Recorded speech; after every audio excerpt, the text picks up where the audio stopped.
All right, well, let's go ahead and get rolling. So we have a small group in person right now, and then we also have a much larger group that's joining us online. But it's my pleasure to welcome you to the Boston Society of Neurology, Neurosurgery, and Psychiatry meeting. This is actually our 141st year, and this is officially meeting 1059. The Boston Society was started in 1880. It's actually one of the oldest organizations in Boston, but in the world. And the focus was to bring together people from different disciplines, different backgrounds, different interests, neurologists, psychiatrists, neurosurgeons, and then people outside of the medical community to understand the brain and topics relevant to behavior. I want to start by thanking the former leadership of the Boston Society. So many of you knew Tim Smith, a neurosurgeon. He was president of the Boston Society for the last 4 years and did a phenomenal job of building excellent programs, steering us through the first year of COVID, and we will miss him tremendously. And as we discussed, who in the world could possibly fill Tim Smith's shoes, we decided that nobody could. So Barbara Schildkraut and I decided that maybe if we put together a psychiatrist and a neurologist, that would come close to equaling a neurosurgeon.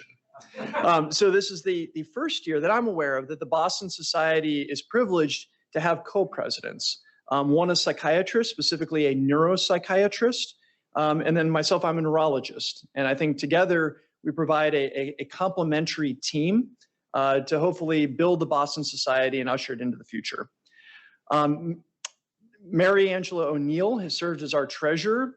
I mentioned that Tim Smith had been president for the past 4 years. I believe Dr. O'Neill has been our treasurer for over a decade, and we're very grateful to her, and she is continuing to serve in that role. We also have some new members of the Boston Society this year. Patrick Flynn, who put together the event this evening, is our secretary and administrative director of the Boston Society. And then we have a new role this year. So Michael Stanley, who's actually a neurology resident, has agreed to come on as our director of outreach and engagement. And so for the first time, we're actually involving trainees in the leadership of the Boston Society. And we think that's important to reach out to more residents and fellows and understand how to get people involved.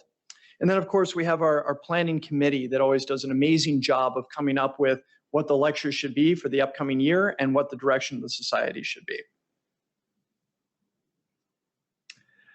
I want to mention that we do have a Twitter handle, and now that we have a director of outreach, our Twitter handle will start becoming much more active. Please follow this handle for updates on lectures and news related to the Boston Society. We have a website that is now being updated, and we'll update that website as each new talk and event is developed. And I will mention that this year we do plan to do a combination of in-person and virtual events. Now, many of them will be virtual, given that COVID hasn't disappeared yet. But a lot of them will be in person, and we hope to do more of that. And then you're welcome to become a member. So this is a very selective, very prestigious society, but we'll take your $100 and then we will welcome you as a member of the society. But the $100 support these in-person events and the concessions. At this point, I'd like to introduce our speakers for the evening. So as we debated what should be the inaugural lecture of this year's Boston Society of Neurology, Neurosurgery, and Psychiatry, there was one that really stood out. Dr. Michael Ferguson will be speaking tonight on the God circuit, something that seemed to fit the Boston Society's interest perfectly. It transcends neurology, psychiatry, and neurosurgery, but it goes a little bit beyond our typical academic grand rounds lecture and thinks through, as physicians and as scientists, what are the broader implications of the work we do? So Dr. Michael Ferguson received his doctorate in bioengineering from the University of Utah. He specialized in methods development for functional brain mapping. He then completed, sorry, I think we might have a fire alarm coming, but I'll try to, or a code blue. Code blue, CWN, tower code T activated. Code blue, CWN, tower code T activated. So I apologize for those that are joining us online. We have a code blue in the Hale building right now. This is part of neurology, psychiatry, and neurosurgery. So I'll speak in between the code blue announcements. Michael Ferguson completed a postdoctoral fellowship at Cornell University, followed by a second postdoc at Beth Israel Deaconess Medical Center, focused on developing methods for understanding lesions and the effect of lesions on various behaviors. He's actively working on an interdisciplinary research program and is one of the first to be dual appointed at Harvard Divinity School and Harvard Medical School, looking at how do we integrate neuroscience with divinity studies and spirituality. And then Michael will be joined by two panelists, and we're very excited to welcome them to discuss his findings that he's going to be presenting to you and how they might be interpreted in a broader context. So we're privileged to have Patty Lee with us. She's a board-certified chaplain who works as an interfaith chaplain at the Brigham and Women's Hospital. She has a master's degree in music from the New England Conservatory and a master's degree in theology from Boston College. We're also very privileged to welcome Dr. David Rosmarin. He's an associate professor at Harvard Medical School and director of the McLean Hospital Spirituality and Mental Health Program. And we're very excited to hear how these panelists think about the provocative research that Dr. Ferguson is going to present. And we hope to engage everybody in a conversation, both in person and online, about what these results might mean. So without further ado, I am privileged to welcome Dr. Michael Ferguson to take the podium and tell us a bit about the God Circuit. Welcome, Michael.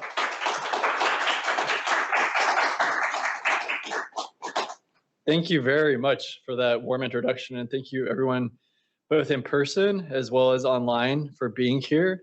I'm thrilled for the opportunity to discuss clinical neurospirituality, aka the God Circuit and its translational applications. As Mike was saying, I have appointments both at Harvard Medical School and Harvard Divinity School. And so I'm very passionate about bringing together studies that aren't typically put into conversation with one another. But if you look for it, they're actually in conversation much more often than we might think. In fact, right here in the Longwood Medical area on the side of one of our medical research buildings is this statement that the evolution of medicine is in reality the history of man and his religion. And then there are examples along the wall of different cultural contexts and different moments of time in which there was such a tight convergence of religion and medicine that in many ways they were indistinguishable from one another. Today, though, we live in this cultural moment where health sciences and spirituality have been separated, and there's this cultural wall that's been built right down the middle of them. And it really begs a question about whether this is optimal. And this is a type of question that neurospirituality seeks to address. Well, what is neurospirituality, I hear you asking? I'm glad you asked, because neuro signifies brain. Spirituality is the search for the sacred. Neurospirituality, then, is the study of the brain's engagement with the search for the sacred. Why should we study spirituality scientifically? There's a few reasons that I would offer to you. One is that spirituality remains a pervasive cultural fact in societies across the globe. In the United States alone, 92% of Americans report believing in a God or a universal spirit, and 65% report to pray daily to weekly outside of religious services. Empirical studies have also linked various elements of spirituality to both adaptive and maladaptive aspects of human flourishing. Clients and patients themselves are interested in therapeutic approaches that are spiritually sensitive and integrative. And lastly, I would suggest that it's important to recognize that the American Psychological Association has defined religiousness as a cultural diversity variable, and a primary function of religious institutions is to promote spirituality. So although health sciences and spirituality have been largely segregated in the last century, there are growing efforts to integrate them in an evidence-based fashion. And I do wish to underscore this last aspect of the statement, an evidence-based fashion. That is something unique that we're bringing to the table in the way that we're approaching the topics. Dr. Rosmarin, who we're going to hear from later on, is doing fantastic work to integrate spirituality with psychotherapy. And some of their evidence-based findings have demonstrated benefits for patients with mood, anxiety, trauma, substance use, psychotic, feeding, eating, and personality disorders, and also for patients with high levels of acuity. Some of his popular writing has been featured in Scientific American with the unabashed title that psychiatry needs to get right with God. Feel free to ask him questions about that also during the Q&A. And one of the questions that I have for this whole enterprise generally is whether we can introduce a higher degree of precision to this integration of health sciences and spirituality, specifically using some of the tools of brain circuit mapping. Now, there are a couple of different methods that we apply to mapping functions into brain regions and into brain circuits. And one that's probably most well known is doing task-based fMRI studies. And indeed, this is the type of work that I was doing as a graduate student, where we would take Latter-day Saints, or more commonly known as Mormons, we would put them into a machine where they would have their brains scanned while they were reading scriptures or praying or participating in other spiritual and religious tasks. While they were in the scanner, they would push a button to tell us when they were having a peak religious experience. And what that allowed us to do is to go back and look at those moments when our participants were having a peak religious experience and identify the areas and the connections in the brain that were preferentially activated during those moments. All right, I do talk more about this in my TEDx talk titled, "This is Your Brain on God." I would encourage you to check that out on YouTube if you're interested in this topic. We use here at the Center for Brain Circuit Therapeutics at Brigham Women's Hospital a new and emerging technique for our current research, and it's called lesion network mapping. With lesion network mapping, what we do is we look at brain lesions across different patients that are all united by a common symptom. If you put these brain lesions all together, you'll notice that they don't fall onto the same spot. It's too simplistic to expect that one spot is going to account for all of the brain lesions causing a particular symptom.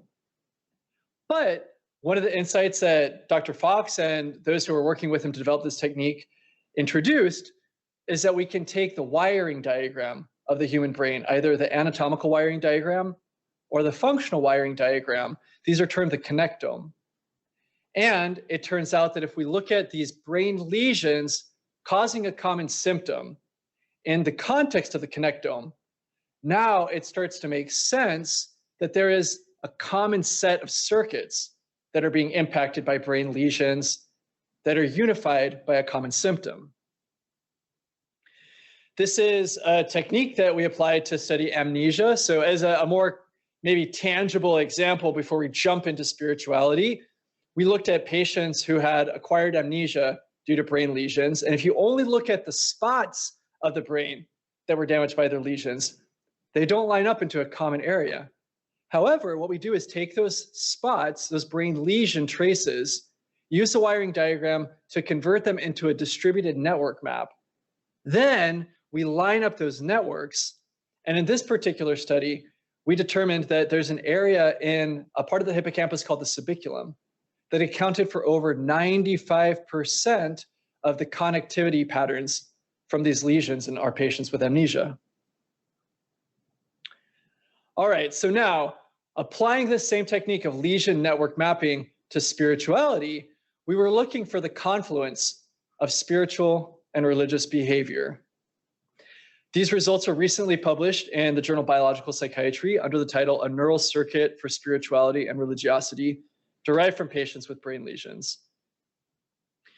You have different phenotypes where people can be spiritual and religious, spiritual but not religious, and yes, you do have people who are religious but not spiritual.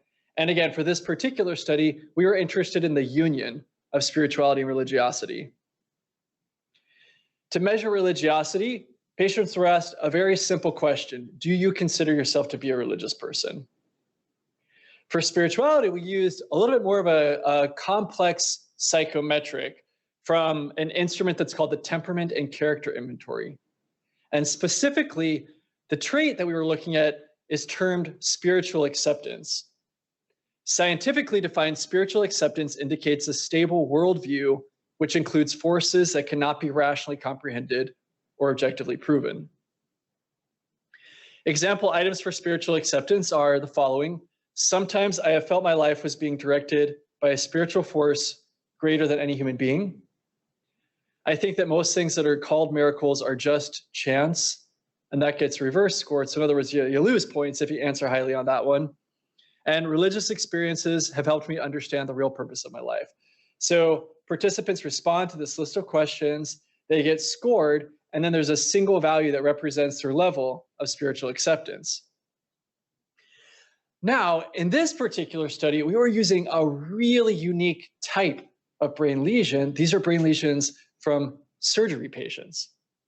What that means is that unlike a brain lesion due to stroke or due to a head trauma, we can anticipate when someone is going to have one of these lesions.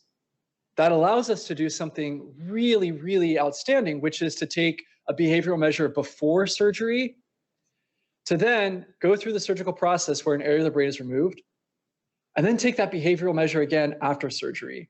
And any difference across them, we can infer had a causal relationship with the areas of the brain and their associated circuits that were damaged in the surgical process. In this top row here, you see an example of 4 of the lesions that were associated with the greatest decreases in measures of spiritual acceptance. And then in the bottom row, these are the 4 lesions across patients who had the greatest increases in spiritual acceptance. And the take home from this slide is that there's not one single spot where all of the lesions hit that allows us to make a simplistic explanation for how spirituality localizes in the brain. So we use our technique of taking the lesion location, applying it to the wiring diagram, the connectome, to determine the lesion network, then using the changes in spirituality to do a statistical map of areas in the brain where connectivity predicts a change in spirituality. And in our data set of 88 surgical patients, the highest association was in an area of the brain called the periaqueductal gray. Hold that thought. I'll unpack what is the periaqueductal gray, what functions are known to associate with it, because number one, this is an area that's not as commonly known as other areas of the brain. And number two, quite frankly, it was a surprise finding. What we then do is to take our peak association and look at its whole brain connectivity pattern. Or in other words, within the connectome, what else is associated with the periaqueductal gray? And you've got both positive functional connections, those are displayed in warm colors on this slide, and negative functional connections, or anti-correlations as they're referred to, which are displayed in cool colors on this slide. A positive functional association means that if activity is going up in the periaqueductal gray, that the areas portrayed in warm colors here also have a tendency to increase their activity level. The cool colors mean the opposite. They mean that if activity is going up in the periaqueductal gray, that activity typically is going down in the areas depicted in the cool colors. What does this mean in the context of spirituality? Well, it means that if you were to have a brain lesion in one of the warm colored areas, based on our model, we would predict that spirituality would decrease. On the opposite side of things, if you had a brain lesion in one of the cool colored areas, we would predict that spirituality would increase, that it would be disinhibited. Now, as a circular demonstration, just to drive the point home, here are those same 4 lesions associated with the greatest decreases in spirituality and the 4 lesions associated with the greatest increases in spirituality. And we can superimpose them onto our map of this circuit defined by connectivity to the periaqueductal gray. And you'll see that the lesions associated with the greatest decreases in spirituality indeed compromise the positive connections with periaqueductal gray, whereas the surgical lesions associated with the greatest increases in spirituality compromise the areas that are negatively connected with the periaqueductal gray. This is our discovery data set. Now we wanted to validate that in an independent data set. So we had 105 patients, again, in a completely independent cohort. And we looked at their brain lesions and their locations relative to this periaqueductal gray circuit. And what we observed is that with a p-value of 0.009, that whether or not the brain lesion damaged the positive connections to the periaqueductal gray, or whether it damaged the negative connections to the periaqueductal gray, helped us discern whether the patient was likely to report as religious or as not religious. To further increase our confidence in this finding, we flipped our discovery and our validation data set. In other words, what we now did was take those 105 patients for whom we had religious data, used our same method of lesion network mapping, and identified a peak connectivity in the periaqueductal gray on the basis of whether they were religious or not. Incidentally, this second peak in our second discovery set was it was 4 millimeters away from the peak in our first data set. And if we turn that second peak into a whole brain connectivity map, then we got a statistically significant prediction of changes in spirituality from our surgical data set. So this is a cross-validation. No matter which way we used for discovery, we got connectivity localizing to periaqueductal gray. And then no matter which way we used for validation, we got a significant prediction of religiosity and spirituality, again, based on whether or not a lesion was damaging the positive connections or the negative connections to the periaqueductal gray. Now, this is a little bit insider baseball, so indulge me here. But within this world of resting state functional connectivity, one of the raging debates is on a topic called global signal regression. And in order to avoid getting caught up in a controversy about whether our results were merely because of the way that we did signal processing on our data, we went ahead and did signal processing in two different approaches. One where we did regress out what's called the global signal, and one where we did not regress out what's called the global signal. So now we've got 4 tests. We've got our data set 1, our data set 2, signal processing method 1, signal processing method 2. And in all 4 approaches, the peak associations with changes in spirituality or with self-reports of religiosity were in the periaqueductal gray. Okay, so now we're starting to really get confident that this could be a real association. Another way that we went about validating this hypothesis was to look at case reports of brain lesions that are associated with hyperreligiosity. And when we talk about hyperreligiosity, for example, a patient whose significant other brings them into to their doctor and says they have joined 3 different religions this month. This is really interfering with typical functions. In these 4 case studies, all of their lesions were damaging the areas of the brain that typically inhibit spiritual and religious function. And so now, by way of analogy, it's like the brakes in the car stopped working, and so you had this runaway acceleration, but no brake system in place for religious behaviors. Another way that we went about trying to validate our circuits hypothesis was to look at hyperreligiosity in the context of seizures. So now, cultural trivia moment here. Does anybody recognize this statue? Who it's depicting?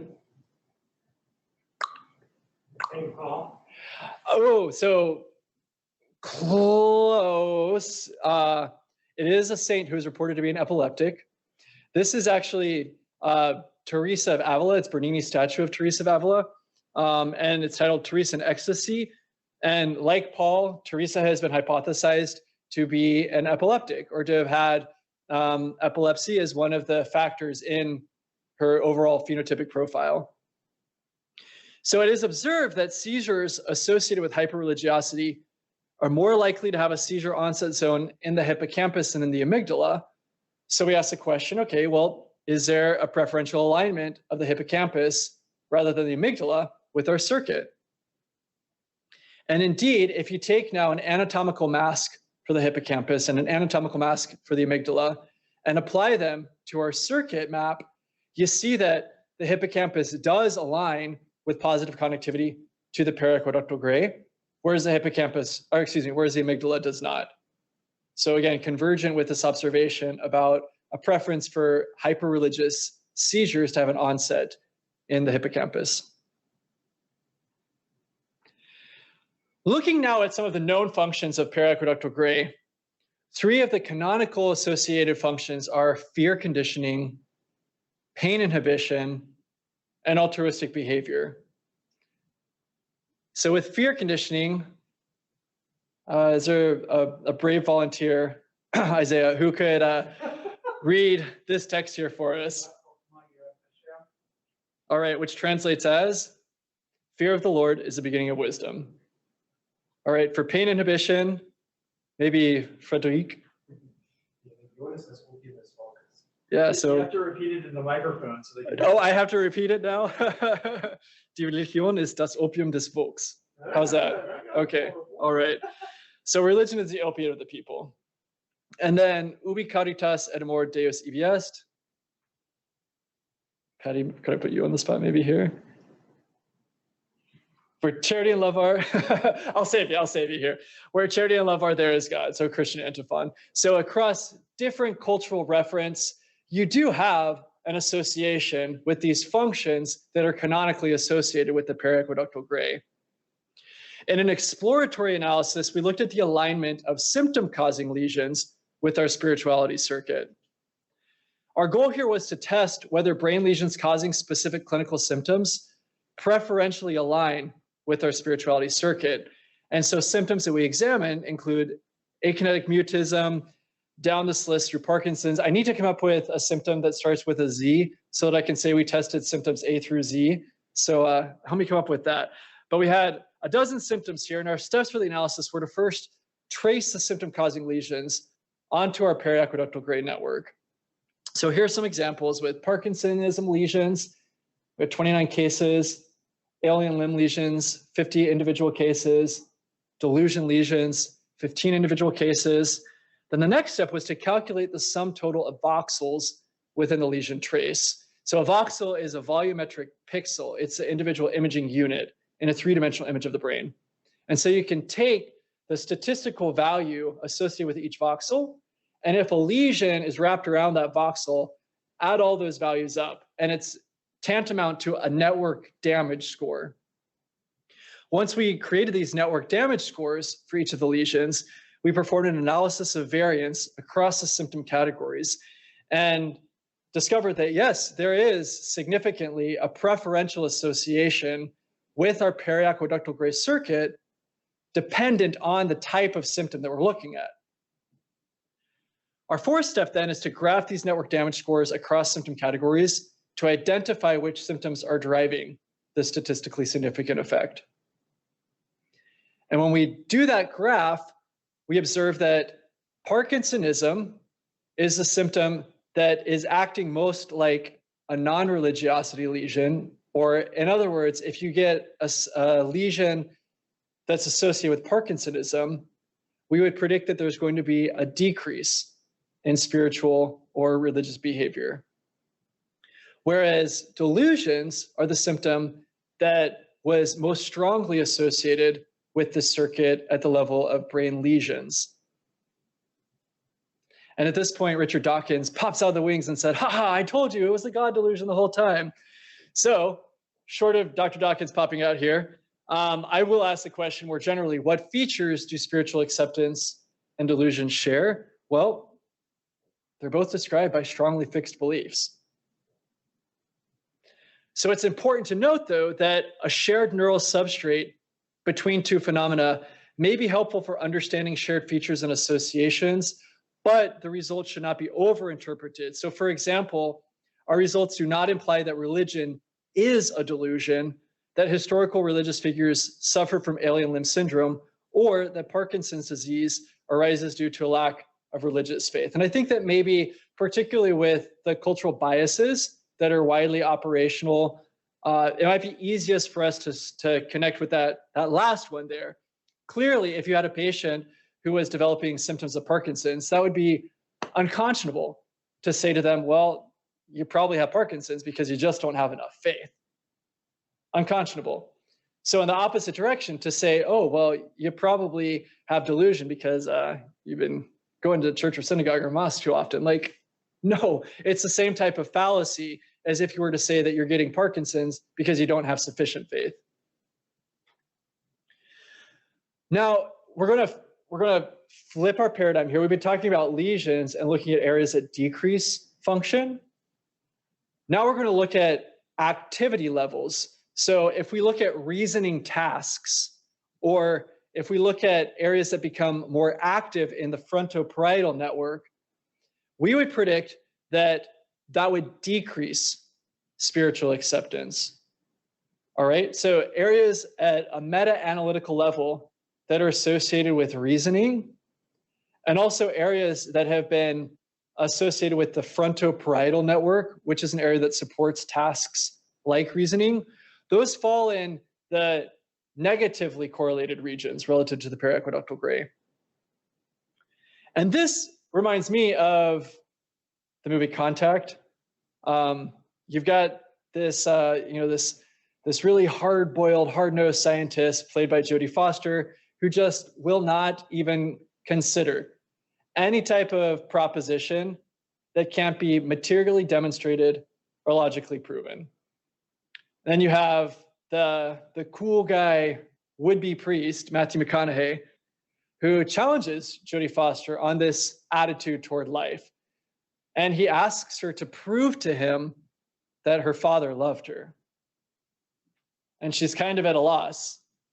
And the take-home message here from the movie is that, okay, well, there are just aspects of human experience that don't cleanly reduce to material evidence or to logical proof. Provocatively, then, if you do look at fMRI studies for things like compassion, parental love, or unconditional love, they consistently map into the positively correlated regions relative to the periaqueductal gray. I'm going to then hearken to a 14th century spiritual text called The Cloud of Unknowing, which makes a very interesting claim about human behavior, about human nature. And this text says, all reasonable creatures have in them one principal working power, which is called a knowledgeable power, and another principal working power, which is called a loving power. And I could, Dr. Fox knows all too well, go off for a very long time about correlations between brain mapping and classic spirituality texts. In fact, I'm teaching a whole course about this at Harvard Divinity School. If you're in the Boston Theological Interreligious Consortia program, or if you're at Harvard University, by all means, I would encourage you to consider taking this class next fall. I'm having a great time teaching it. I hope students are too. Toggling to some works in progress. A next question that I'm going to be chasing is, what is different between spirituality and religiosity? And to operationalize this, I'm looking at mysticism as a marker of subjective spirituality and fundamentalism as a marker of tradition-oriented religiousness. Some of the example items for mysticism include, I have had an experience in which I felt myself absorbed as one with all things. I have never had an experience that seemed holy to me. That also gets reverse scored. Or I have had an experience that was both timeless and spaceless. And then items for fundamentalism include, whenever science and sacred scripture conflict, science must be wrong. It is more important to be a good person, to believe in God and the right religion. That gets reverse scored. And to lead the best, most meaningful life, one must belong to the one true religion. Then we perform a similar workflow where we look at the lesions associated with high mysticism and low mysticism, lesions associated with high fundamentalism and low fundamentalism, convert them into networks, and then look at the statistical associations in the brain. And at the level of preliminary results, it is very provocative to me that we're getting an inverse pattern of distributions in the brain for mysticism relative to fundamentalism. And again, much that we could speculate on with regard to the scale-free dynamics that could be emergent from this phenomenon. Now, just in case it sounded up to this point like I'm suggesting that spirituality and religiosity are all sunshine and roses, let's acknowledge that there is a bleaker aspect to these topics. And so in future work, I do have the ambition to study spiritual trauma. Unlike other forms of trauma where the individual may have the ability to potentially escape or defend themselves from the abuser. Spiritual trauma includes concepts of God who has all knowledge, all power, and is present everywhere, and thus the spiritually abused may feel they have no escape. So there are some early arguments that this category of trauma really needs to be considered uniquely, both in terms of its clinical implications, and then also perhaps even with some of the brain circuits affiliated with it. Lastly, I would propose to you that this is an amazing intellectual moment for neurospirituality. There has been a harsh division in philosophy of mind between substance monism and substance dualism, historically fueled by not a little animosity, but it's beginning to give way to a broader diversity of paradigms about what is the nature of mind. Really great new book out called Galileo's Error that I would recommend. Other books in this in-between space where you're not only looking at reductive materialism or substance dualism include Thomas Nagel's Mind and Cosmos, I Am Not a Brain, The Embodied Mind, The Phenomenon of Life, Mind, Matter, Nature, Mind and Life, Whatever Happened to the Soul. Point here is to say that there is this growing repertoire of fantastic, thoughtful scholarship that is defying this notion that you're either a reductive materialist or you're a substance dualist. There are much more nuanced positions that are coming forward. And then lastly, a little bit of a commercial that if you would like to follow some of the work that I'm doing here, you're welcome to explore my website at neuromichael.com, or also I am on social media on Twitter at neuromichael is my handle, and then on YouTube as well. I'll be posting content as I continue charting this exciting territory.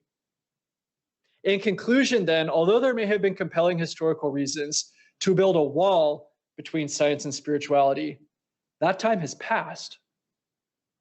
Reintegrating health, healing, and spirituality is not a new idea, but it is a project that we're now technically equipped to pursue in a first of its kind empirical fashion. Brain circuit mapping and stimulation is an ideal scientific platform to support this project. The vision then is unifying health sciences and spirituality studies for the benefit of patients. And the hope is that by identifying brain circuits associated with diverse spiritual practices, we may eventually give clinicians a toolkit of evidence-based spiritual therapeutics that they can match to patients' specific symptoms. And with that, I'll open it up for questions. Maybe we'll segue to a panel discussion and interweave questions with perspectives from our panelists. So David and Patty, if you could guys, you come up and grab the microphones.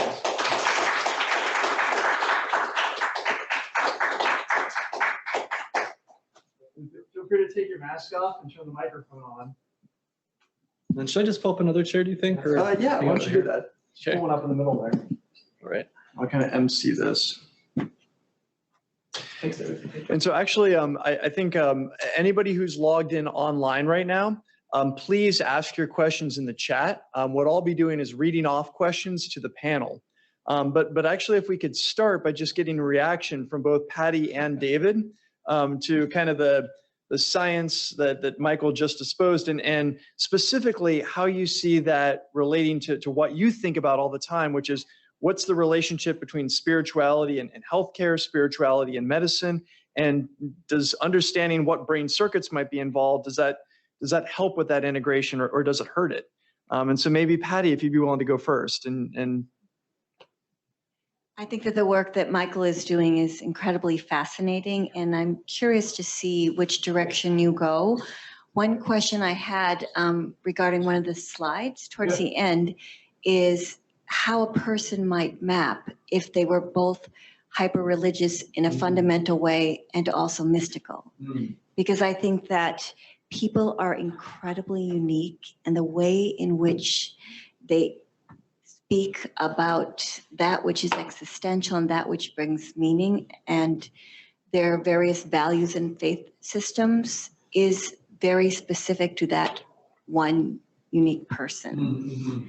So for those of you who are not aware of the work that we do in the hospital as spiritual care providers, I would say that we provide support to people who are religious and identify with a specific religion. So maybe this might be a little bit more relatable in the, there's an end of life and people are asking for a priest or a rabbi or an imam or someone from their faith tradition to support them in that difficult time.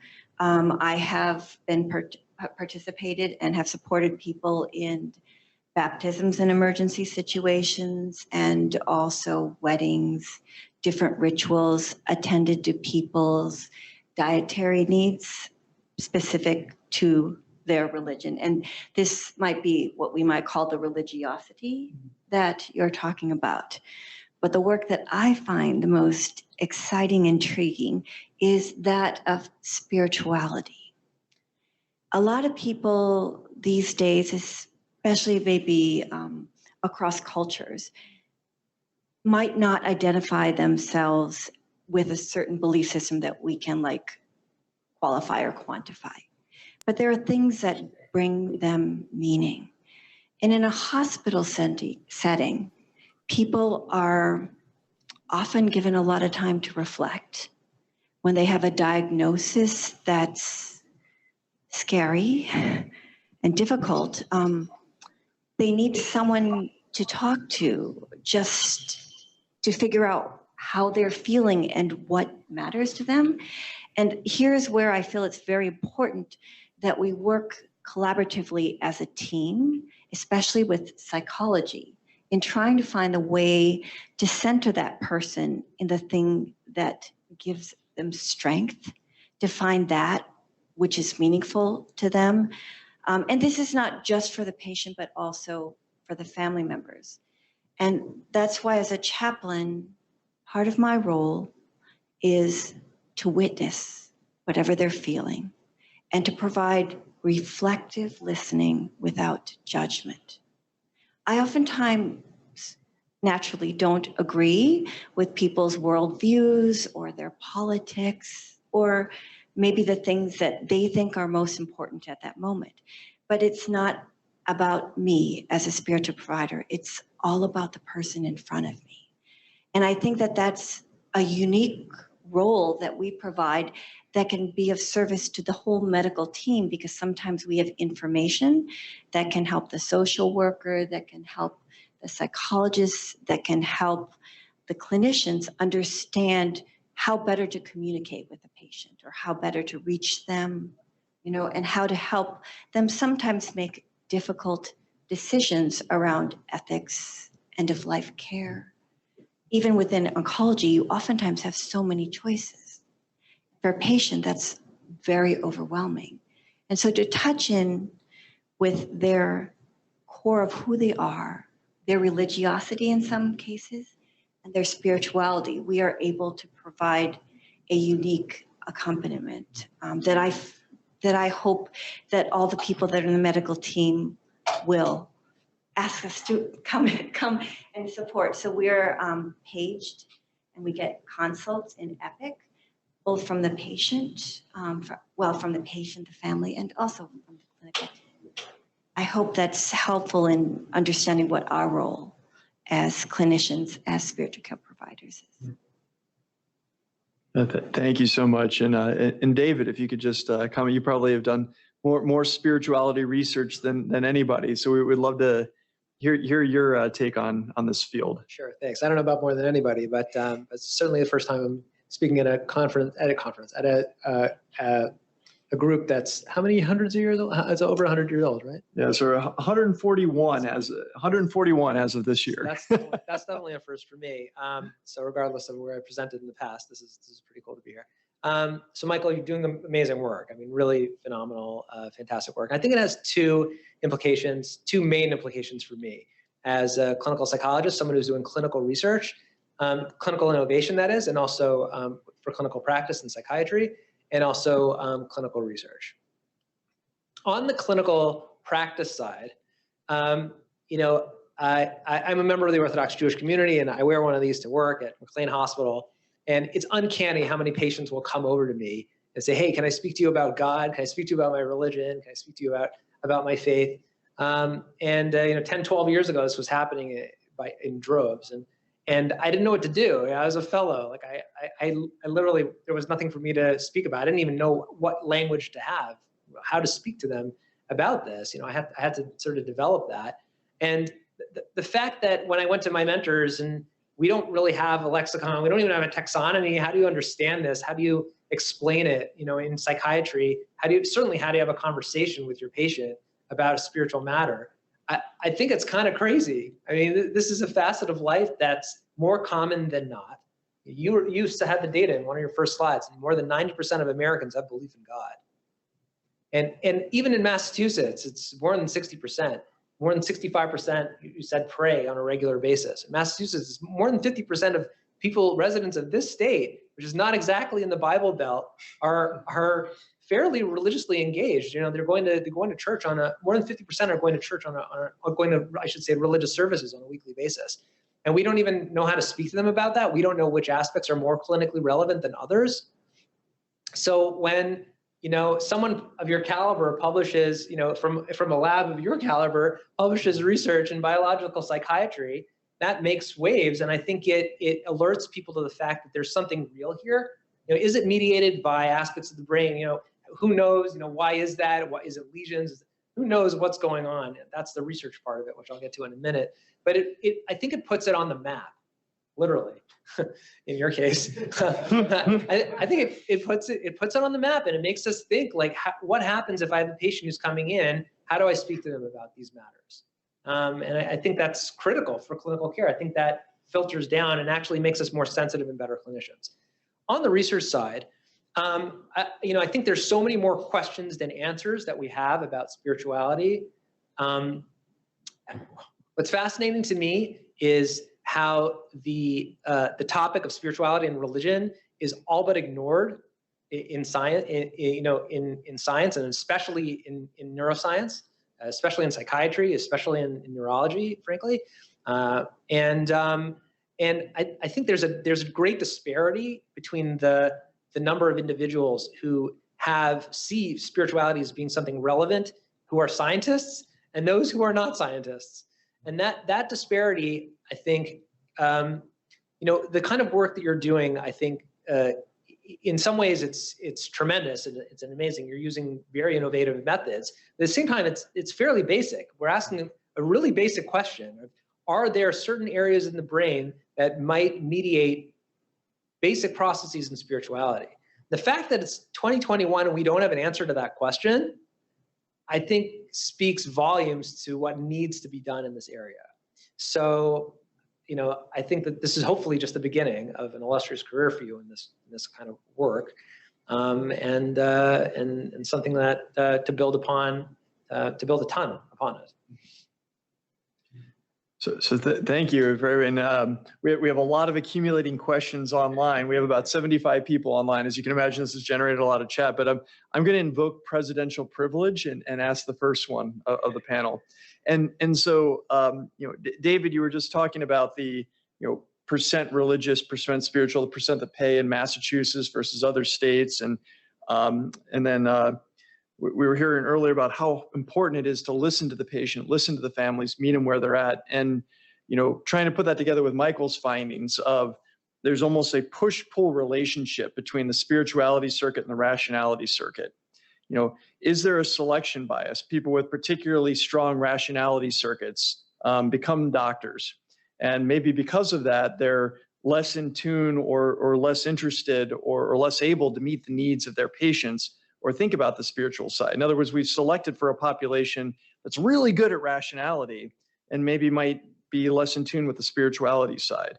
And is that part of this discrepancy? Is that part of the wall between spirituality and science? Is that there's a selection bias? If you're very good at spirituality, then maybe you're less good at whatever we think is necessary to become a scientist, and vice versa. And so I'd like to hear from the panel on that. I'll just jump in for a minute on that, even though I just spoke. I rush to clarify that psychiatrists are the least likely individuals to be religious of any physicians. In other areas of medicine, it's not that uncommon. The disparity is not as great. In oncology, it's much more. Nephrology, actually, I found that a lot of nephrologists have a great spiritual sense. I think, there's a certain, I don't know, who knows. I have my theories as to why that is, but in certain areas of medicine, and I'm not sure that rationality is, any greater in psychiatry than it is in other areas of medicine. So I think you'd have to really carry that line through, like to see the gradations of rationality. Does that really associate with less gradations of spirituality? And does that vary by, sub profession? I'm not sure. So I think it probably falls apart, but it's a cool idea to kick around. Just trying to be provocative. Any thoughts on the other side? I think that, I'm always into looking at people as individuals. So I think that there are people who are uncomfortable with spirituality. And I think that there are some clinicians who, would not be comfortable with a patient making a decision on the basis of, I prayed and this is what God told me to do. But we also respect autonomy. So if we're respecting the autonomy of the patient to use whatever rational and spiritual means to make a decision, and we're asking them a question, we need to at least respect that, provided that it's not harmful to the patient. There's a lot of decisions that are made. And I think that they're not simple decisions. So I think the more that we can communicate how we're all really working towards the same goal, which is to help the patient to heal. I think the more that clinicians who might be oriented more towards a rational way of making decisions might be able to hear that the patient wants to make a decision that has other factors that influence what they're choosing. And Michael, any thoughts before we start taking online questions? I have a lot of thoughts here. I'm just trying to be careful about how much I go into speculative territory here, but I think that there are also a lot of cultural factors with this particular disparity of prevalence of belief or faith within medicine. And I think that it's productive also to look at some of the ecclesiastical authority struggles, which again have such a complicated history. In so many ways, physicians are serving in what would otherwise be a priestly type of function. And so I think that that's an interesting cultural aspect that may be an embellishment of something that at a physiological level has seeded a particular bias, but then get amplified by a cultural struggle for authority. That's kind of my mess of speculations there.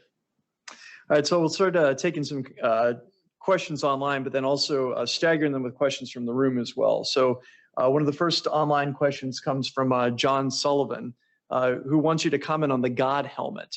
And for those that aren't aware, this is actually a brain stimulation device that was designed to make people more spiritual.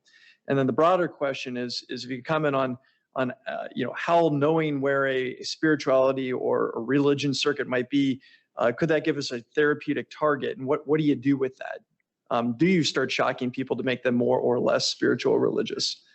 And I want to hear from the whole panel on this. Just Michael first, but Sure. So the great question, first of all, the concept of a God helmet, I'm skeptical about it for a couple of reasons. Number one, that it seemed to be pretty non-specific in the areas that it was stimulating. It was pretty, I was going to say the word primitive technology, but I mean, like, it was only a few decades ago. But relative to some of the more sophisticated methods that we have right now for neural navigation, for precision targeting, there's a lot more reliability with the ways that we're stimulating brain circuits today compared to some of the technologies that were implemented with the God helmet. So just on its face, I'm skeptical about the claims because I'm not confident in the precision and the reproducibility of the effects just at the physiological level.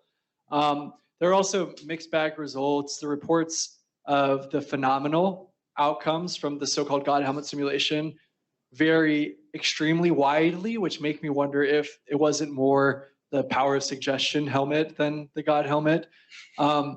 As far as current approaches, I would say take a look at some of the work that Dr. Jay Singwanetti at University of Arizona is doing. It's so cool, where he's doing a focused temporary knockdown of the posterior cingulate cortex and inducing states that very, very experienced meditators say took them years and years and years and years of practice to get into this type of non-dual conscious experience.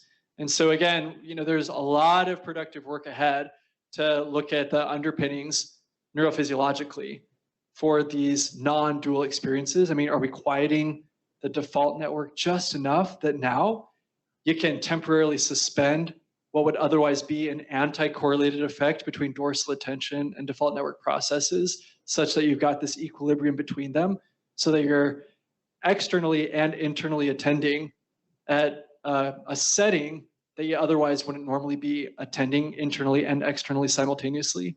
So to kind of put a bow around this answer here, I think that there are a lot of potential clinical applications once we square away some of the effects with greater precision, and once we square away a more robust understanding of the neural underpinnings for those effects. Yeah, so Patty and David, should we shock people to make them more spiritual or less spiritual, depending on their preference? I think this is an ethical question. Who's making the decision about who's being shocked? I mean, are we talking about a situation where someone's like, my child has come away from the church and I want them to be religious again? Are we talking about... Yeah, that should bring our visits to an end. Thank you for your cooperation. Have a good evening. So for those joining us online, visiting hours are over. So or is it a person who perhaps, because of the progression of a brain disease, has found that they're not able to access God? Or is a person asking for themselves some connection to something that gave them meaning and strength? And then there's a financial question, like, is Medicare going to pay because a person has lost connection with God for them to use this very expensive God helmet? I think that's something we need to consider. And I personally, before I would go to the God helmet, I would wonder if a person has lost their connection to their faith, is there another way that they can become connected? By joining a community, by trying a different type of prayer or meditation, by reading something spiritual, by going on a walk and connecting. I just don't know whether I think that the first thing to do is to have a very expensive helmet zap you in certain parts of your brain. And what if it doesn't work? Like, who is liable? Like, what if you zap them and it makes them less religious? Is someone going to be angry with you if it doesn't work? Those are my thoughts. Hi. Okay. So there's a broader question, regarding the neurological aspects of the God helmet or any, specific intervention, shock or otherwise. Those are really specific questions, but there's a broader question. To what extent does a spiritual activation process belong in medicine at all? To what extent should we be using spirituality to help patients who are suffering, whether it's from, in my world, depression, anxiety, maybe psychotic disorders, who knows, distress associated with, or maybe even substance abuse disorders or distress associated with it, families dysfunction, who knows, and maybe in neurology as well, for all I know, whether it's associated distress with neurological conditions or maybe actual neurological conditions. And to me, it comes down to informed consent. When a patient comes and spirituality is a part of it and it's functionally related in a clinician's view to their concerns, and the patient wants to engage in a spiritual process in order to do so, then what's wrong with it? A classic question that comes up for me is, would you recommend a patient go to church? Would you recommend a patient engage in start reading a spiritual book? And to me, well, if I determine as a clinician that this is something might give them a sense of meaning, purpose, hope in their life, and they want to do it, and I'm asking, and I do an assessment, and they're on the same page, then I really don't see a problem. So in terms of the God helmet also, why wouldn't we carry that into neurotherapeutics? The only question is it reliable? Is it actually effective? Do we actually understand what's going on, or are we just, monkeying around and having fun for now? But once it develops into a reliable neurotherapeutic process, now I could see I could envision, a world in which certain neurotherapies are used in order to give people a certain broader perspective in life, in order to enhance our our vistas in order to open us up to different ideas. And if that's could be helpful for patients who are suffering, then in theory, what's the problem with it? As long as it's a reliable technology or innovation. It's my perspective. Yes, thank you. So continuing the trend of therapeutic implications, there are multiple questions online from multiple people about psychedelics. And as many of you know, ketamine has emerged as a rapid-acting antidepressant. And many of those patients have what they feel to be a spiritual experience. In fact, there's some data that having a spiritual experience with ketamine is part of the antidepressant effect. And so on the neuroscience side, Michael, have you looked at where these psychedelics have their mechanism of action, and are they hitting your circuit? And then more broadly, do psychedelics have a range, maybe stopping short or prior to the God helmet, but is that a spiritual therapeutic? So there's a really interesting 1971 Science magazine article called Cartography of Ecstatic and Meditative States that I think is important for this conversation, because there's a little bit of an assumption that a psychedelic is going to push the brain in the same direction in the same way no matter what the psychedelic agent is. And it's just not the case. And so you've got to look at, okay, is it pushing toward a hyper aroused type of state of dissociation and schizotypic ecstasy, or is it pushing toward a more sedative type of effect like you get with something on the ketamine direction of things? And it appears that, these different types of agents are affecting different circuits in different ways. So I think that first of all, there needs to be a little bit more of a precision approach here, rather than just thinking that, oh, psychedelic equals same effect no matter what it is. There's also some debate that's starting to emerge about whether it's mystical type experience, as it's being dubbed, or a mystical experience. Now, how you actually determine the ultimate veracity of a mystical versus a mystical type experience, that's a whole different conversation. But there's a set of cognitive questions that are emerging about whether the real benefit is the dissolution of the sense of self and then the reassembly of a sense of self, or whether the important mechanism is a dissolution such that now you can transpersonally identify and make a connection with a broader reality, so that when that sense of self reassembles, it's now incorporated something unique in the external world and external environment. As far as what areas of the brain are being affected, all of them. Like, it looks like it's kind of a snow globe effect where you take the brain, you shake up the connections, and you get a lot of things happening that you don't typically get happening. I mean, posterior cingulate again starts popping up, but it's also, perhaps the most metabolically active area in the brain. So not a huge surprise that that's where you would see the greatest signal changes. All of that to say that, yeah, I mean, there's amazing promise. The May Nature Medicine article on MDMA to treat post-traumatic stress disorder was just staggering in terms of the effect sizes that are reported. So there's a lot of promise here, but I think that we have to be prudent, we have to be precise, and we have to be persistent in mapping the effects for each of these reagents. Any questions or any comments on psychedelics for your guys' experience?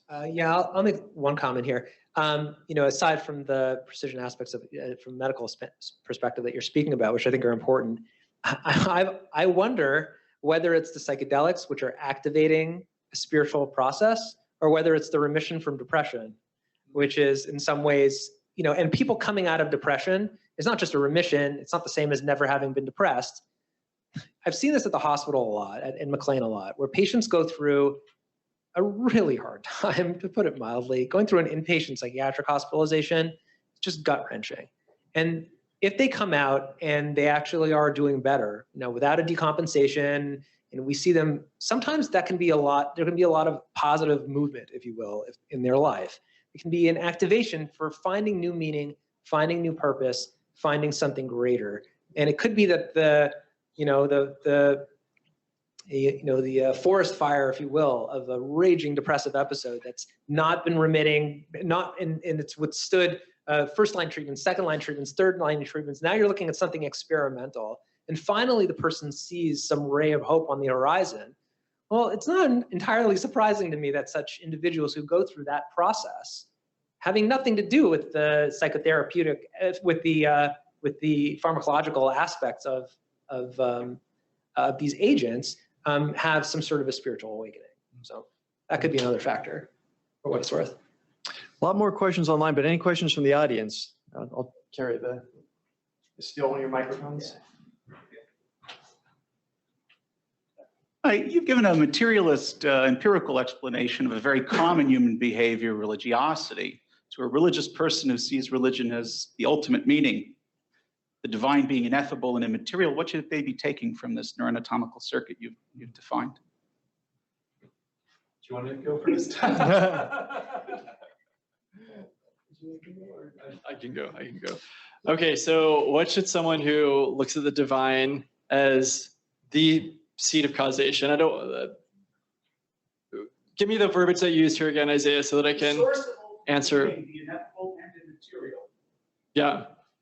So, okay, someone who is seeing that the divine or the ineffable is the source of ultimate meaning, I would say, there's not a conflict on its face with this type of work, in the sense that any type of human experience, we're going to see mediated by the brain. And so there still is a range of interpretations if a person wants to see these differences as something that then is a difference in sensitivity to external realities. I mean, that's a logically plausible way to view this. I mean, if you, for example, had differences in sensitivity to visual perception, I need glasses because I don't have 20/20 vision. Just because we could map some kind of a physical difference in my visual sensitivity doesn't mean that, now there was no external objective reality. It was all just a trick within the physical mechanism of the eye. Like, the simple fact that you can explain phenomenal differences by differences in physiology doesn't mean that now we've eliminated the possibility of any type of external reality. If anything, I would say that this is an invitation for individuals who have a more transcendent or divine paradigm to lean in to the project of natural sciences and to recognize that there is a potential here for a much deeper, greater harmony than we've ever seen in intellectual history. I think that for a lot of patients, I don't really necessarily think that it would necessarily affect their understanding of their reality, because if a person has a belief system, they believe, sometimes without proof. Now, I think that Michael's research could be affirming, and they could say, yes, there is a place in my brain where I have a spirituality or religiosity, and this needs to be attended to. And something's happening neurologically where that spirituality or religiosity is affected because of lesions or disease. Maybe it would be affirming for them. But when people believe, they believe with science, against science. I've had patients with let's say that, you have someone who's clinically brain dead, according to brain death criteria. The family will want me to go in with them and pray for a miracle that the person will wake up, because they believe that the person is still there, because they don't want to let go of that person that they love. And that's always like an ethical question for us as chaplains. Do we pray for something that's not really realistic? And I kind of hedge my bets by saying that, and in most of these cases, these are people who are Christians. I said that I pray that God hears their prayers and listens to them, and that they accept whatever God's will is. And then I let them say their miracle, and I said, Lord, hear our prayer, But I mean, I think that when we're going into a discussion of whether somebody who is religious, how are they going to feel about this? I think it would just depend on their medical background, because for some people, I don't know if it would be relevant. Yeah. Thank you, Patty. David, any comments? I think it's been said, but that basically, I don't see there being a contradiction. I think that was your main question. Somebody coming in with a religious worldview and then looking at, which aspects of the brain mediate this. So, science is a level of analysis that you can use to study the world, to quantify it, to understand it, to manipulate it, to change, to make things better. Religion and spirituality and philosophy, there are other domains that you can use to understand the world, that you can ask different questions with it. Like, why are people here? And what's the purpose in life? Those are very difficult to answer from a scientific perspective. So these are different, to me, different tools or different levels of analysis that we can use. They're converging here, which is what's really interesting about this work. But I don't see there being them in conflict. They can work in harmony. There were, I'll take another online. There were multiple questions online about cultural context. And does this only apply to Christian or Abrahamic religions? Would this apply to other religious backgrounds? And what about a very non-religious culture? What is this circuit doing in their case? And what effect would these lesions have in cultures where almost no one is religious or would consider themselves to be? Sure. Yeah, the simple answer is a punt of an answer, which is that we need to do more experiments and greater diversity of cultures, and not just looking at the weird, Western educated, et cetera, paradigms here. However, that said, the instrument that we were using to measure spiritual acceptance was specifically designed to be a culturally invariant measure.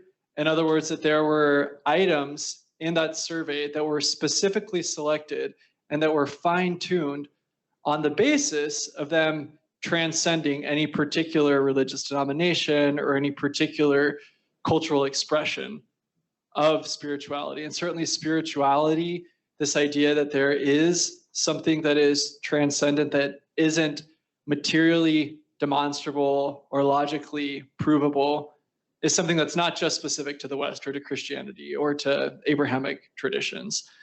So in that sense, because the instrument itself was specifically designed to be culturally invariant, I would anticipate that we would see very similar effects and very similar mapping outcomes if and when we are to do the same type of work in a more diverse array of cultural samples.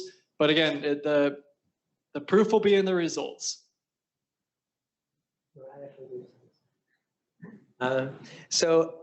There's in my work that I've done at McLean, consistently I've been surprised by my results in how spirituality and religion is associated, not with neurology, of course, but with certain aspects of psychiatry, for whom it is and for whom it is not. In fact, my research program in spirituality and mental health is housed within geriatric psychiatry, because I assumed, and so did everyone else, that this is going to be more relevant to older adults. And it's not. My data has never shown that individuals above age 55, age 65, linearly age is not associated, does not moderate relationships between spirituality and mental health.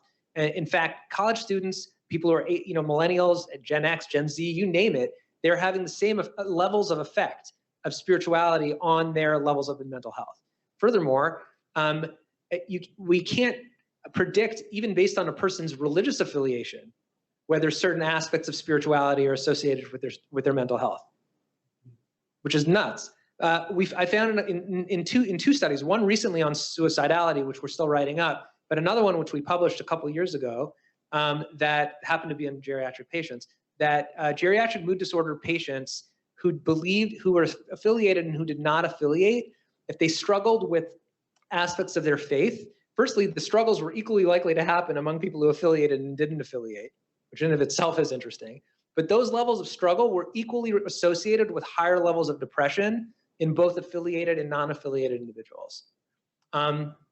Here's another one. We did this program called SPIRIT, which you mentioned, Spiritual Psychotherapy for Inpatient, Residential, and Intensive Treatment.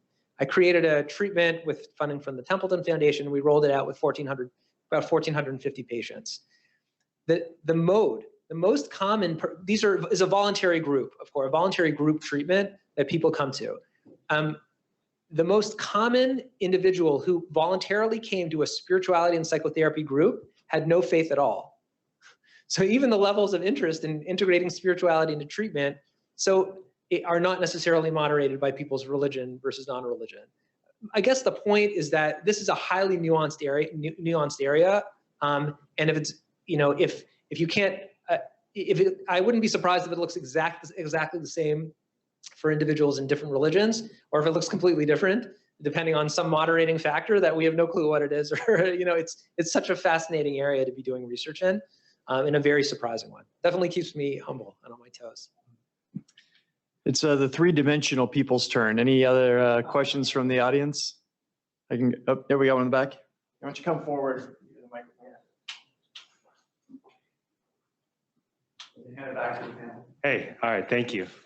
So this has kind of got me thinking about propensity towards religious experience. And Michael, I'm wondering if you said you asked that question on baseline blanket in the beginning, are you a religious person? Something along those lines.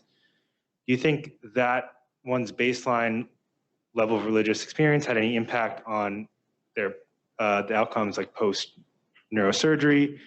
And B, kind of from a psychodynamic perspective, like, is spirituality state, or is it something, that we can develop over time? And, it's something that, I personally am trying to develop, and I think a lot of us are. And yeah, kind of how you conceptualize the journey towards spirituality. Yeah. So thank you. Great questions here. I think it's important for us to disambiguate spiritual acceptance in terms of beliefs and the propensity to believe different propositions versus spiritual experiences or mystical experiences. So one is more of a cognitive phenomenon, one is more of an affective phenomenon. Of course, cognition and affect are in a dynamic relationship with each other, so we can't completely separate them from each other. But that is one important distinction, that there is an independence between the level of spiritual acceptance, meaning beliefs, versus mystical experiences, or more of that phenomenal feeling of religious ecstasy. And so with that latter of the feeling of spiritual experiences, that's predicted by a measure that's called transpersonal identification. So there's for anybody who's done yoga, there's a word, namaste, like I salute the light in you that I also perceive in me. That there's this exchange where, like, oh, if I interact with you and I perceive something good in you that is also aspirational in me, then I say namaste. So this idea of, like, if you can transpersonally identify, that's a predictor for, you're more likely that you're going to have, or at least be disposed to these types of mystical experiences.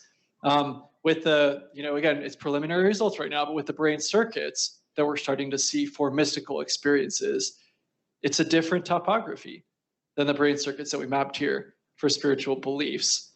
And then, going all the way down to, okay, well, now what's the soup of neurotransmitters that is predisposing one versus the other? I think that almost inevitably, we're going to see a lifespan perspective becoming really, really important in this. And then from an evolutionary perspective, are there these different critical periods where now we are impressionable and receptive to beliefs that we just don't have cognitive capacities to reason our way toward realizing?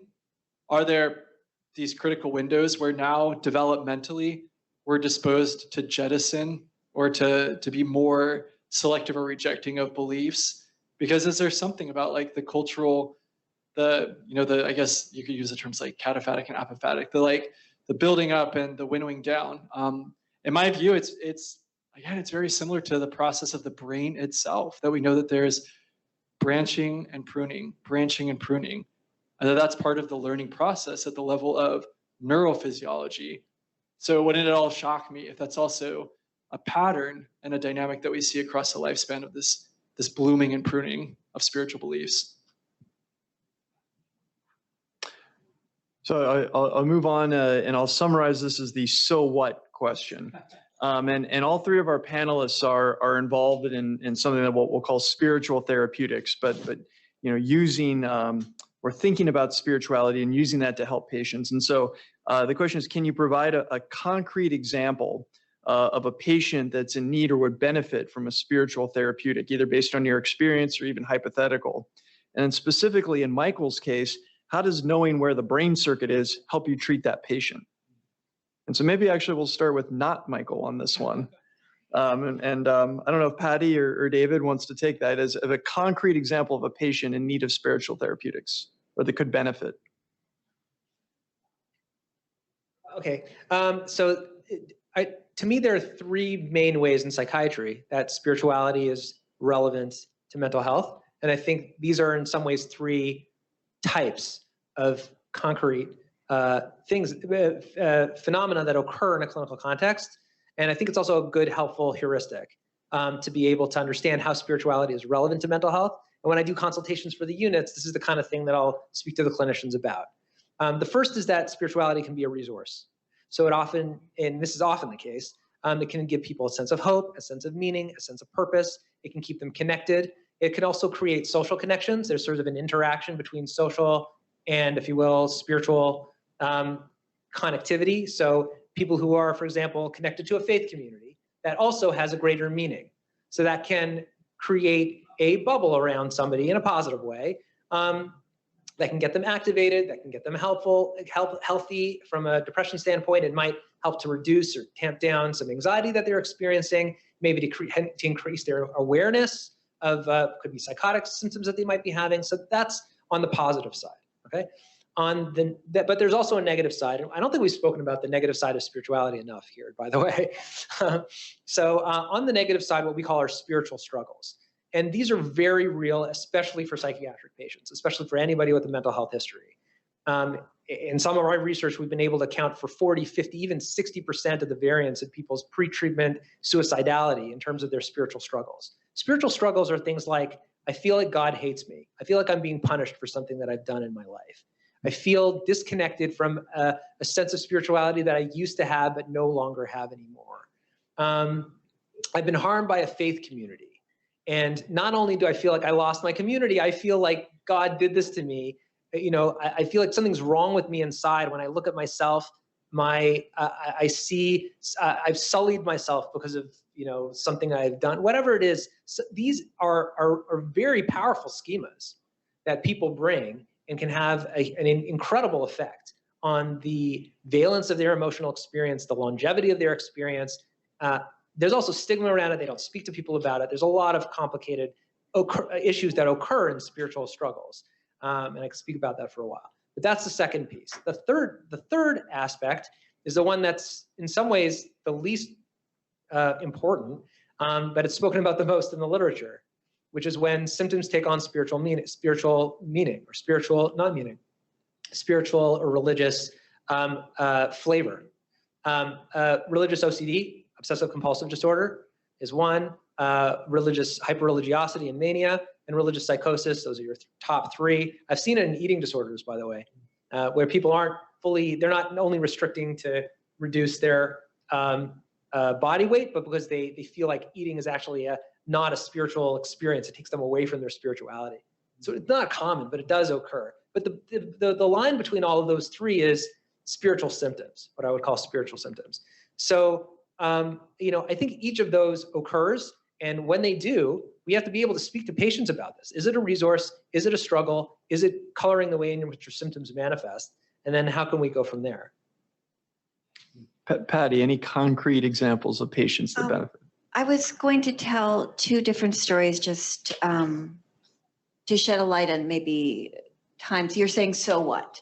I'll tell you an interesting story that I had once. And this just really has ever, since I worked on this case, sat with me because it made me realize how much we all don't know.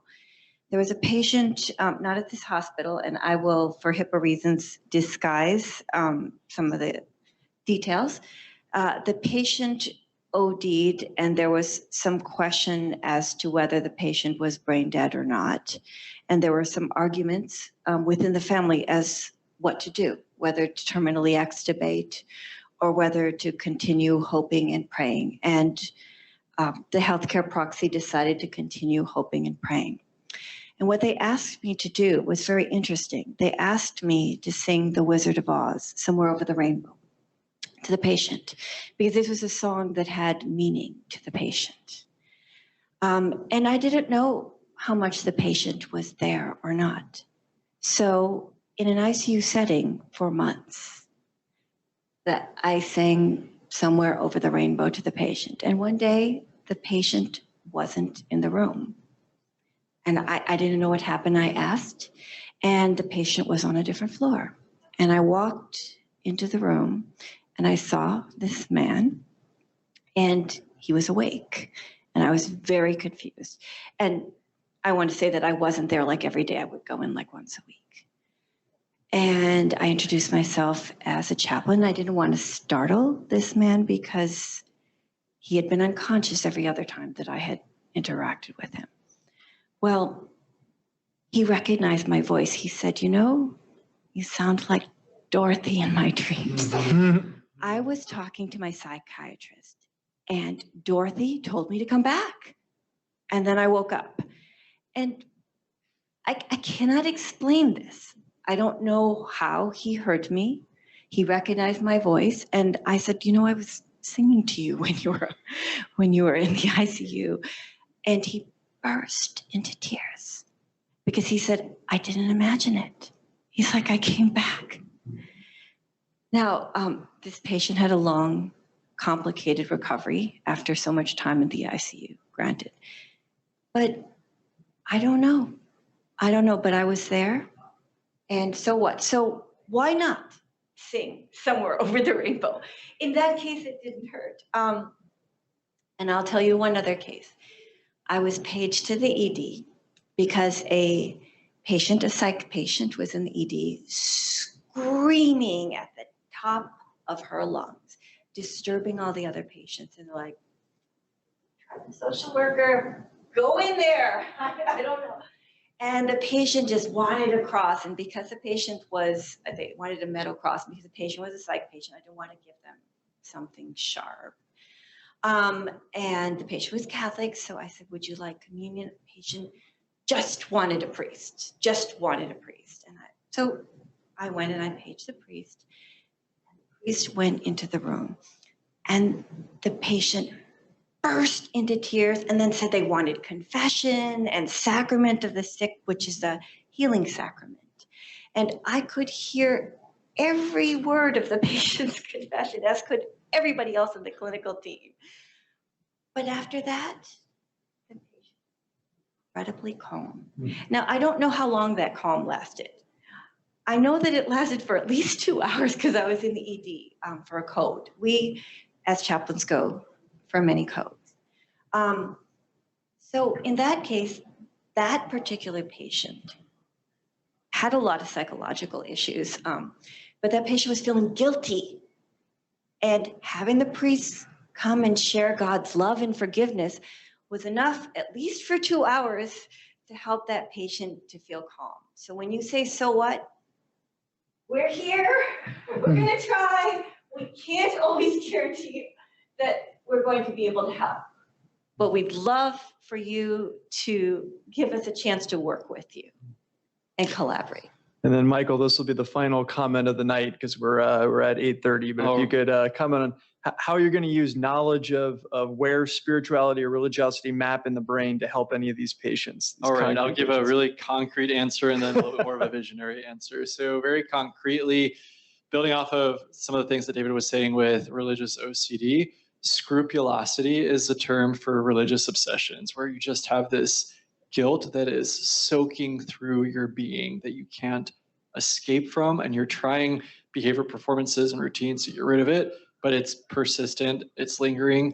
If we're able to then identify brain circuits that may be contributing to that scrupulosity, and then specifically identifying whether that religious aspect of the OCD is different in kind than a general OCD, that gives us a win, particularly when things like transcranial magnetic stimulation and deep brain stimulation have FDA approval for intervening in cases of OCD.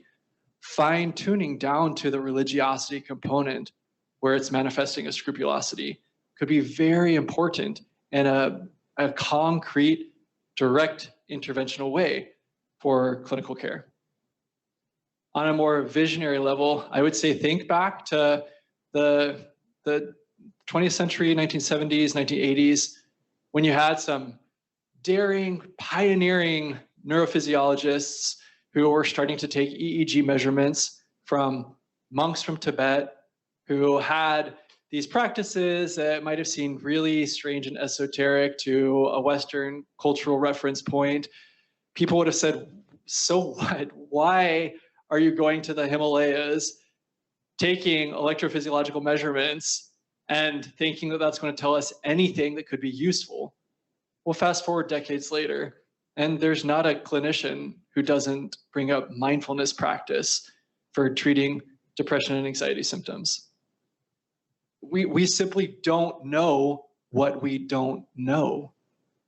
And if you're a scientist who's not interested in illuminating what you don't know, then you don't know, maybe pick a different profession. Brilliant way to, so thank you, Patty. Thank you, David. Thank you, Michael. Thank you, everyone that was able to attend in person, and for all the people that attended online. A great successful start to the 141st year of the Boston Society. And I hope to see everybody back in a month or two when we host our next session. So thank you, everybody, for joining us.